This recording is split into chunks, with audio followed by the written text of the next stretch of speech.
আপনারা শুনছেন Saturday special horror story.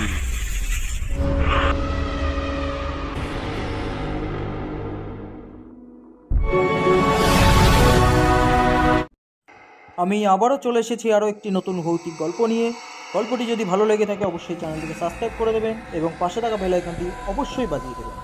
তো শুরু হচ্ছে আজকে বাংলা সাহিত্যের কিছু রোমাঞ্চকর কাহিনী নিয়ে সাজানো আমাদের এই গল্প। আজকের গল্প লেখক শরদিন্দু গঙ্গোপাধ্যায়ের মালকোষ এবং কণ্ঠপাঠে আমি গোপীনাথ। তো শুরু হচ্ছে আজকের গল্প মালকোষ। বড়দা বলল, ওস্তাদ কাফি খাঁর নাম শুনেছ? ক্লাবের পাঠাগারে আমরা কয়েকজন বসে চুপচাপ পেপারের পাতা উল্টাচ্ছিলাম। অমূল্য পত্রিকা থেকে চোখ তুলে কিছুক্ষণ ভুকুটি করে রইল, তারপর বলল, মতলবটা কি? নতুন আষাঢ়ে গল্প তৈরি করেছ আর সেটা শোনাতে চাও, তাই তো? বড়দা সে কথায় কান না দিয়ে গল্প আরম্ভ করে দিল। পুজোর ছুটিতে শ্বশুর বাড়ি গিয়েছিলাম। আমার শালার ভারী গান বাজনার শখ, আর একদিন আমাকে বলল, জামাইবাবু, ওস্তাদ কাপিকর সেটা শুনতে যাবে? ওস্তাদ দি আমাকে খুব ভালোবাসেন, কয়েকদিনের জন্য শহরে এসেছেন, ওই ডাক বাংলোতেই আছে। আমি খবর পেয়েই ছুটে গিয়েছিলাম, আর তিনি বললেন আজ রাতে যখন আর কেউ থাকবে না তখন বাজনা শোনাবেন। তাই বলছি, এই যাবেন যাবেন আপনি আমার সঙ্গে?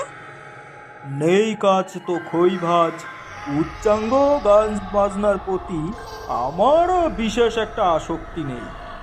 রূপত চৌতাল, ধামার, দশকুশির ওসব বুঝি না। ওই রবীন্দ্রসঙ্গীতেই আমার আত্মা পরিতুষ্ট। কিন্তু বিনা মাসুলে যখন এত বড় একজন ওস্তাদ এর আমাদের বাজনা শোনার সুযোগ রয়েছে, তখন ছাড়ি বা কেন? তখন আমি বললাম, আচ্ছা ঠিক আছে, যাব। রাত আন্দাজ 9টার সময় খাওয়া দাওয়া সেরে ডাক বাংলোতে উপস্থিত হলাম। জায়গাটা বেশ নিরিবিলি, পাঁচিল ঘেরা উঁচু ভিটের বাড়ি। বাড়ির সামনে 4 ফুট উঁচু চাতাল। এই চাতালের ওপর আনোয়ান গায়ে দিয়ে একজন বৃদ্ধ বসে আছেন, আর তার পাশে একটি সেতার শোয়ানো রয়েছে।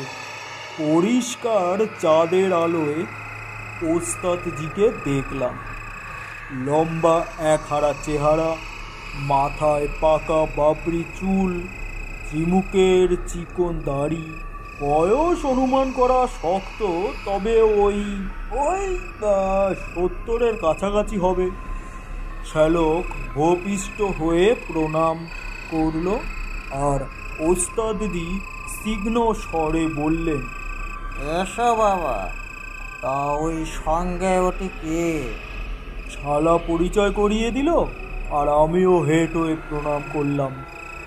ওস্তাদজিকে দেখে তিনি হিন্দু না মুসলমান এ কথা মনেই আসে না। মনে হয় তিনি একটি প্রশান্ত চিহ্ন সাধক, আর সাধকের তো জাত নেই। আর শালা জিজ্ঞেস করলো, এই আজকেও আসেনি? ওস্তাদজি একটু লান হেসে বললেন, এসেছিল কয়েকজন রাইজ লোক, আর 8 ঘন্টা বাজনা শুনে বাহবা দিতে দিতে চলে গেল। কেউ কিচ্ছু বোঝে না। গুরুজনের পক্ষে অরসুকেষ্ট নিবেদনম কতখানি প্রিয়দায়ক জানিয়ে বলেই নিজে কথা ভেবে মনে মনে একটু ভয় পেলাম।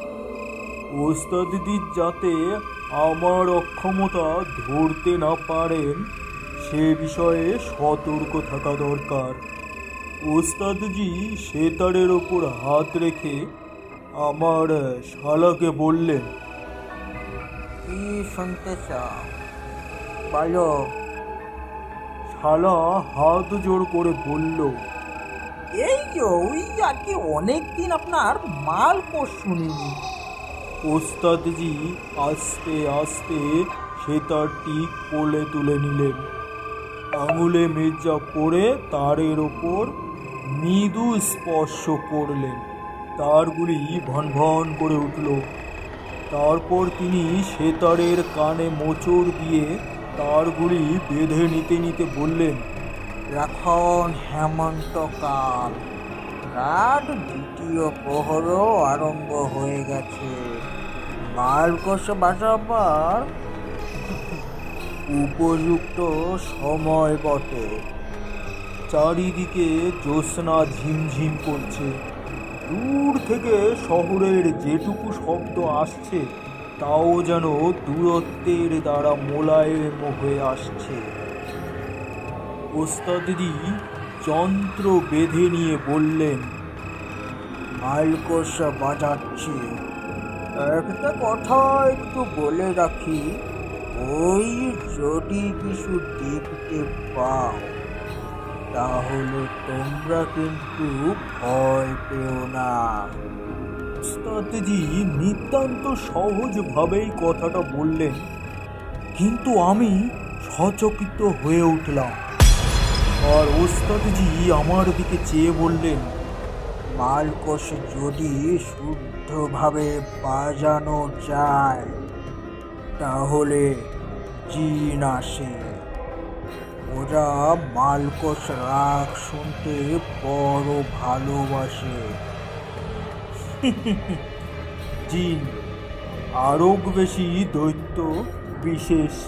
এই আমি ভূত পেত নিয়ে অনেক নাড়াচাড়া করেছি, কিন্তু জিন জাতীয় জীবের সঙ্গে কখনো মুলাকাত হয়নি। ওরা আরব্য রচনিক কাল্পনিক কাহানি, এ ধারণাই ছিল।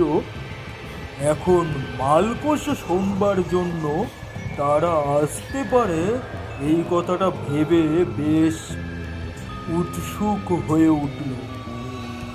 ওস্তাদজি বাজাতে শুরু করলেন, আর আমি লক্ষ্য করলাম তার হাতের আঙুলগুলো লোহার তারের মতন বাঁকা বাঁকা, কঠিন। কিন্তু সেতারের তারের ওপর হাতে স্পর্শ কি নরম, যেন ফুলের বাগানে মৌমাছি গুঞ্জন করে বেড়াচ্ছে। তিনি প্রথমে খুব পায়ে বাজাতে শুরু করলেন, তারপর আস্তে আস্তে তারের গতি দ্রুত হতে লাগলো। আমি উচ্চ সঙ্গীতে সমজদার নই, কিন্তু শুনতে শুনতে বিভোর হয়ে গেলাম। কে যেন ওই ফুলের মধ্যে টুকরো টুকরো মাথা ফুটে ফুটে খাচ্ছে, যেন অব্যক্ত কণ্ঠে বলছে, হাঁপানি তোহের নাহিরে। আমার শ্যালক সত্যিকারের মশক লোক। এ মাথা নাড়ছে না, হাতে তালি ঠুকছে না, ঘাড় নিচু করে স্থিরভাবে বসে আছে। আমিও একটা নিবিড় অনুভূতির মধ্যে ঢুকে গেছি। এইভাবে কতক্ষণ কেটে গিয়েছে জানি না, বোধহয় 20-25 মিনিট হবে। আর এক সময় অনুভব করলাম নাকে একটা গন্ধ আসছে। স্থান গান বিবেচনায় গন্ধটা স্বাভাবিক নয়, শুকনো তামাক পাতার কড়া গন্ধ। এতক্ষণ প্রায় চোখ বন্ধ করেই বাজনা শুনছিলাম, এখন চোখ আরেকটু খুলে এদিক ওদিক তাকালাম। কই, তামাক পাতা তো কোথাও নেই। ওস্তাদজি ঘাড় গুজে বাজিয়ে চলেছেন, শ্যালক চুপচাপ নিষ্কল হয়ে বসে রয়েছে। অন্য মানুষও কেউ আসেনি। তবে হঠাৎ নজর পড়ল চাতালের নিচে মেঝের মাটিতে বুকটা একবার ধুরপুর করে উঠল। আমি বসেছিলাম 4 ফুট উঁচু চাতালের কিনারা ঘেঁষে। নিচে নজর পড়তেই বুঝলাম গন্ধটা কোথা থেকে আসছে। ঠিক চাতালের নিচে একটা প্রকাণ্ড মানুষ উপুর হয়ে শুয়ে আছে। চাঁদের আলোয় তার চেহারা পরিষ্কার দেখতে পাচ্ছি। নিকষের মতন কালো গায়ের রং, 8 হাত লম্বা তাগড়া শরীর, সারা গায়ে লোহার শলার মতন লোহা, হাতে কোমরে রয়েছে।